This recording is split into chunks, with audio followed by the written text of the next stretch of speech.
मौसम सर्द हो रहा है, सियासी माहौल गर्म हो रहा है। 30 सितंबर तक सियासी आसमान पर उतार चढ़ाव आएगा। ये आज नहीं कहा, 6 महीने पहले का है। इसमें कोई रद्दो बदल की बात हुई तो बाकी जो लोग असम्बली के अंदर से गिरफ्तार हुए हैं, आप स्पीकर के पास जाएं और उसका रद्द अमल लें कि स्पीकर जो है वो असम्बली के अंदर उसका मॉनिटर होता है, चौकीदार होता है, उसका रद्द अमल होता है कि ये जायज़ हुआ या नाजायज़ हुआ। वो कह रहे इजाजत की है जी सर, मौसम जो बदलना है वो पीटीआई के हक में बदलेगा या फिर पीटीआई के मुखालिफ? देखें, गुजारिश ये है, मौसम के हालात तो ये कह रहे हैं मौसम अबर आलूद है और मौसम ख़राब हो।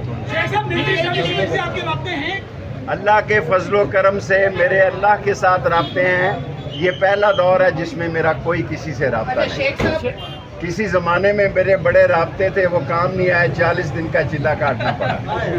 और मेरे से अब सारे सवाल तूने तो नहीं करने ना, औरों ने भी करने हैं ना। तेरे 2 सवालों का जवाब दे दिए।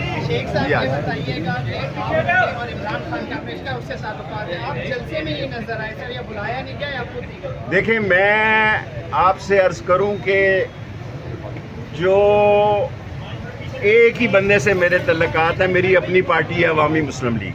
ये जलसा पीटीआई का था, अवामी मुस्लिम लीग का नहीं था।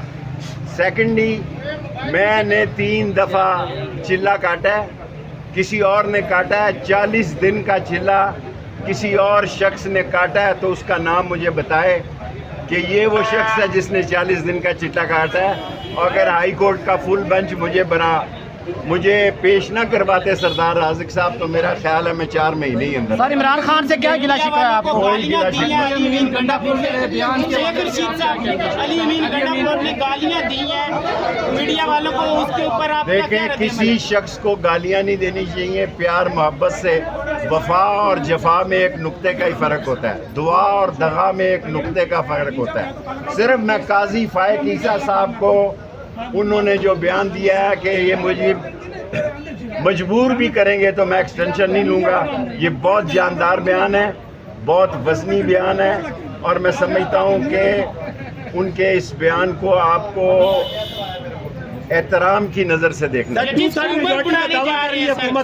तूने कितने सवाल कर? इसका कोई सवाल रह गया? 3 सवाल। मेजॉरिटी हुकूमत दावा कर रही है कि उनको मिल गई। और देखें, इस असम्बली की तरफ कोई नहीं देख रहा। ठीक है, इस असम्बली की तरफ कोई नहीं देख रहा। आप सब लोगों का काम है कि आप स्पीकर से कहें कि असम्बली के बाहर से जो गिरफ्तार हुए सो हुए। जिन लोगों को सुबह नाश्ते के बाद अंदर से गिरफ्तार किया गया है वो बड़ा गैर मुनासिब है। और एक और बात कहना चाहता हूँ, आखिरी बात, 8 सितंबर को रावलपिंडी में जिसने भी नाके लगाए हैं, मरी रोड से तो कोई जुलूस नहीं निकला जी। मरी रोड पे 3 नाके लगे थे, सारा शहर मफलूज हो गया। 11, 22 पे आसिम साहब के और एक और साहब का मुझे नाम भूल गया, वो बेचारे 11, 22 में ही अल्लाह को प्यारे हो गए। सर माइक दे सर, माइक माइक ये